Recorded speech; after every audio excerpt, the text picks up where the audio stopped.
Everyone, আমি আশা করি তোমরা প্রত্যেকে ভালো আছো এবং সুস্থ আছো। আজকে আমরা পড়ব ভূগোল বই, পৃষ্ঠা নম্বর 63। আমরা আজকে পড়ব দক্ষিণ 24 পরগনা জেলা সম্পর্কে। প্রথমেই আমরা এই জেলার অবস্থান সম্পর্কে পড়ব। পশ্চিমবঙ্গের দক্ষিণে বঙ্গোপসাগর উপকূল ভাগে এবং হুগলি নদীর পূর্ব দিকের বদ্বীপ সমভূমি অঞ্চলে দক্ষিণ 24 পরগনা জেলা অবস্থিত। তো এটা গেল অবস্থান। এরপরে আমরা ভূপ্রকৃতি থেকে কিছু ছোট প্রশ্ন পড়ে নেব। দেখো কি বলেছে, আমি দেখো ব্র্যাকেট দিয়ে দিয়েছি প্রশ্ন দুটোতে। এখানে প্রধানত বদ্বীপ সৃষ্টি হয়। কোথায় সৃষ্টি হয়? সমুদ্র গর্ভে ক্রমাগত পলি সঞ্চিত হয়ে এখানে ছোট বড় বদ্বীপের সৃষ্টি হয়। আর এখানে ভেরিও সৃষ্টি হয়েছে। কিভাবে সৃষ্টি হয়েছে ভেরি বা ভেরি কি? স্থানে স্থানে নিম্ন জলাভূমি দেখা যায়, এগুলিকে বলা হয় ভেরি। অর্থাৎ যে স্থানে নিম্ন জলাভূমি বা জলাভূমি অঞ্চল দেখা যায় সেগুলোকে বলা হয় কি? ভেরি। ঠিক আছে, তো এই দুটো ছিল এখানে ছোট প্রশ্ন ভূপ্রকৃতি থেকে। এরপরে যেটা আমরা পড়বো সেটা হচ্ছে নদ নদী। এখানে কি কি নদ নদী আছে? ইচ্ছামতি, মাতলা, পিয়ালি, বিদ্যাধরী, রায়মঙ্গল, সপ্তমুখী, ঠাকুরান, হাড়িভাঙা ইত্যাদি এখানকার প্রধান নদী। এই নদীগুলি প্রধানত জোয়ারের জলে পুষ্ট এবং ছোট ছোট সরু খালের ন্যায় খাড়ি দিয়ে একে অপরের সঙ্গে যুক্ত। তাহলে নদীগুলো জোয়ারের জলে পুষ্ট আর হচ্ছে সরু সরু খালের ন্যায় খাড়ি দিয়ে একে অপরের সঙ্গে নদীগুলো কিন্তু যুক্ত। ঠিক আছে, এরপরে যেটা আমরা এখান থেকে পড়বো সেটা হচ্ছে স্বাভাবিক উদ্ভিদ। এই জেলার সমুদ্র তীরবর্তী অঞ্চলে ম্যানগ্রোভ বনভূমি দেখা যায়। এই বনভূমির নাম সুন্দরবন। এই সুন্দরবন অঞ্চলে কি কি স্বাভাবিক উদ্ভিদ দেখা যায়? সুন্দরী, গরান, গেওয়া, হেতাল, কেয়া, কেওড়া, পিটুলি, গোলপাতা ইত্যাদি এই বনভূমির উল্লেখযোগ্য উদ্ভিদ। এছাড়া জলাভূমিময় বনভূমিতে বাঘ অর্থাৎ রয়্যাল বেঙ্গল টাইগার, কুমির, সাপ, হরিণ ইত্যাদি বন্য প্রাণী ও অনেক রকমের পাখি এবং গাছগুলিতে প্রচুর মৌচাক দেখা যায়। এটা গেল এখানকার স্বাভাবিক উদ্ভিদ। এরপরে আমরা পরের পৃষ্ঠায় যাব। দেখো এখান থেকে আমরা পড়ব এখানে মৃত্তিকা সম্পর্কে, অর্থাৎ এই জেলার মৃত্তিকা। সমগ্র জেলাটি গঙ্গার পলি দিয়ে গঠিত, তাই খুব উর্বর। কিন্তু জোয়ারের সময় নিচু অংশে লবণাক্ত জল আসে, তাই এখানকার মৃত্তিকা লবণাক্ত বা নোনা এবং কাদার ভাগ বেশি।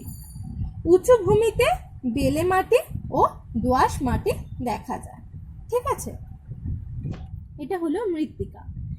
এবার এখানে কৃষিজ ফসল ও মাছ আছে। এর মধ্যে আমরা যেটা পড়বো সেটা হচ্ছে মাছ। দেখো আমরা তো আগেই জানলাম যে এখানে ভেরি সৃষ্টি হয়, তাই ভেরিতে প্রচুর মাছ চাষ করা হয়। দেখো কি বলেছে, এই অঞ্চলের ভেরিগুলিতে প্রচুর মাছ চাষ করা হয়। এই জেলার নদী ও খাড়িগুলিতে এবং উপকূল ভাগের সমুদ্রে প্রচুর মাছ শিকার করা হয়। ঠিক আছে, এটা গেল মাছ চাষ সম্পর্কে। এরপরে শিল্প থেকে আমরা যেটা পড়ব এখানকার বিখ্যাত শিল্প। নুঙ্গি, বাটানগর, বজবজ ইত্যাদি জায়গাগুলি বাজি ও চর্ম শিল্পের জন্য বিখ্যাত। এছাড়া ফলতায় মুক্ত বাণিজ্য কেন্দ্র থেকে অনেক দ্রব্য বিদেশে রপ্তানি হয়। ঠিক আছে, এরপরে আমরা এখান থেকে পড়ব জীবিকা। কৃষিকাজের পাশাপাশি জলাভূমিতে মাছ চাষ, মাছ ধরা এবং বন থেকে কাঠ ও মধু সংগ্রহ এখানকার মানুষের প্রধান জীবিকা। এছাড়া কলকাতা কাছাকাছি হওয়ার জন্য, অর্থাৎ কলকাতা জেলাটি কাছাকাছি হওয়ার জন্য বহু মানুষ চাকুরি ও ব্যবসা বাণিজ্য করে জীবিকা নির্বাহ করে থাকে। এরপরে এখানে শহর আর পর্যটন কেন্দ্র।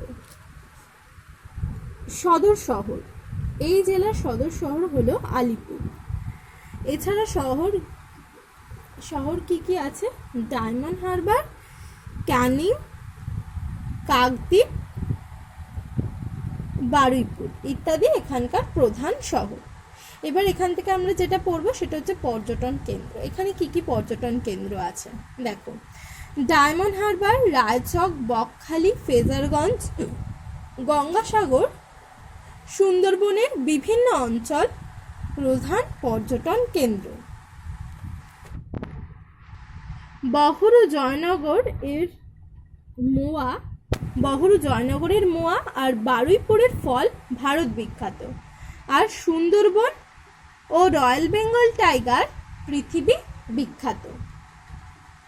তো এটা গেল দক্ষিণ 24 পরগনা জেলা সম্পর্কে। এরপরে দেখো এখানে কিছু ছোট প্রশ্ন দেওয়া আছে। প্রথম প্রশ্নটা কি আছে? কবে কে কোন কোন গ্রাম নিয়ে কলিকাতা শহরের পত্তন করেছিলেন? 1690 খ্রিস্টাব্দে ইংরেজ ব্যবসায়ী জব চার্নক কলিকাতা, সুলতানটি ও গোবিন্দপুর এই তিনটি গ্রাম নিয়ে কলিকাতা বা কলকাতা শহর পত্তন করেছিলেন। পরের প্রশ্নটা বলেছে কলকাতার অধিবাসীদের প্রধান জীবিকা কি? কলকাতার অধিবাসীদের প্রধান জীবিকা হলো ব্যবসা বাণিজ্য, অফিস আদালত এবং শিল্পক্ষেত্রে চাকুরি। এছাড়া কিছু মানুষ পরিবহন, স্বাস্থ্য, শিক্ষা সংক্রান্ত পরিষেবামূলক কাজের সঙ্গে যুক্ত। এর পরের পৃষ্ঠায় দেখো আরো কিছু প্রশ্ন আছে। প্রশ্নটাও দেখো কি বলেছে। হাওড়া জেলার বিখ্যাত দুটি পর্যটন স্থানের নাম। হাওড়া জেলার পর্যটন স্থানের নাম হলো একটি বেলুড় মঠ আর একটি হলো শিবপুর বোটানিক্যাল গার্ডেন। এই দুটি বিখ্যাত পর্যটন স্থান। এরপরে বলেছে নদিয়া জেলার দুটি বিখ্যাত কুটির শিল্প কি কি? কৃষ্ণনগরের মাটির পুতুল আর হচ্ছে ফুলিয়া ও শান্তিপুরের তাঁতের শাড়ি ভারত বিখ্যাত কুটির শিল্প। লাস্ট প্রশ্নটা দেখো বলেছে দক্ষিণ 24 পরগনা জেলার দুইটি পৃথিবী বিখ্যাত সম্পদের নাম।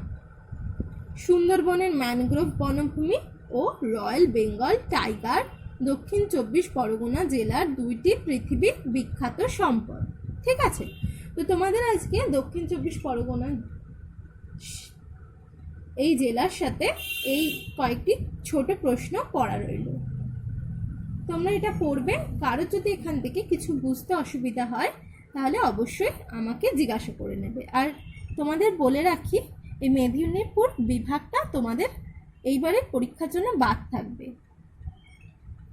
দক্ষিণ 24 পরগনা জেলা অবধি যতটা আজকে পড়ালাম এতটা অবধি তোমাদের পরীক্ষায় থাকবে সিলেবাসে। ঠিক আছে, তো গুড বাই এভরিওয়ান।